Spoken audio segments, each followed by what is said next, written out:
Welcome back to the Olive Oil Critic. I am Emily Lycopoulos, and I am so excited to dive into some delicious olive oils with you today and help you to understand them from branch to bottle. Today, we're diving into one oil that is super close to my heart and is really special. So, this olive oil from the Olive Farm is from Salt Spring Island, British Columbia, Canada. It's from Canada's only olive oil producing grove, which is a feat in and of itself, that we can actually grow and produce olives here. But this oil, if you can see the color, is so rich and deep and green and just packed with color. I know the color has no bearing on the quality, but this oil is just vibrant. And there's a few reasons for that. But of course, the climate in Canada is not ideal for producing olive oil, not by a long shot. It is wet and cold, especially here on the West Coast. Salt Spring Island is on the very west coast of Canada, on a very small island in the archipelago of the Gulf Islands, and just off the coast of Vancouver. And so it's on a south facing slope. This farm is on Salt Spring Island. And of course, it's cold and wet here all winter and spring. It likes to rain and rain, which means there isn't a lot of ripening happening at the end of the season. And typically, it's a lot of ripening happens in the Mediterranean in that September, October, November window when the olives are getting ready for harvest.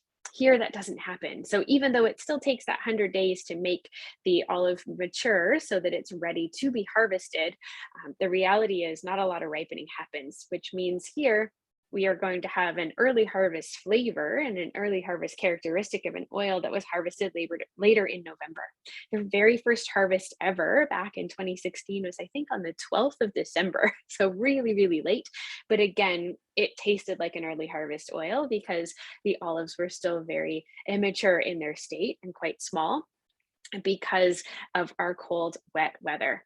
The weather has been such a challenge for George and Sherry Braun, the owners of the Grove, and I just love their tenacity. They are so passionate about producing a good quality, high quality olive oil, against all odds. Against the odds of Canadian weather and climate and all of the challenges that they face, they're still completely focused on making a really high quality product. So let's give it a taste. It's nice and warm now. Let's see what we have. Oh, it's so fragrant. The aromatics are just so present. Lots of fresh cut grass. It's very, very green. Arugula can almost be tasted or smelled right off the nose. It's amazing how taste and smell are linked together. But no, the aromatics of this oil are super vibrant and it's very green, very green. So this is a field blend. Of course, they don't have enough trees or space to press separately. So this is a field blend and it's typically Tuscan varietals is what they have planted. So Merino, Frantoio, Licino is what makes up this oil. And again, super aromatic. I can definitely get the Merino and Licino right on the nose, and that crisp green apple is definitely there as I warm it again.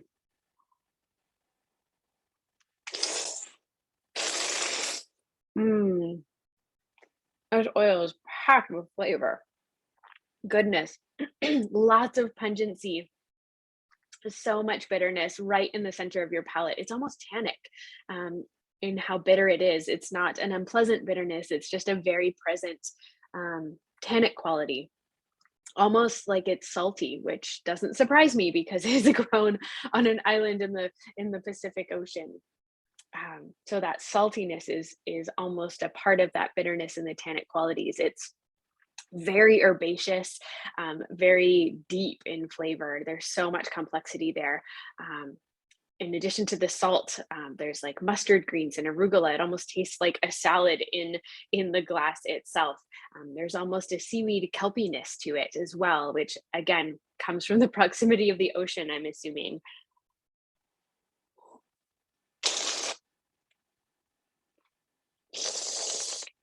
Mm, it's very round. I love the harmony of the flavor, especially the intensity of the aromas mixed with the intensity of the fruitiness, bitterness, and pungency on the palate.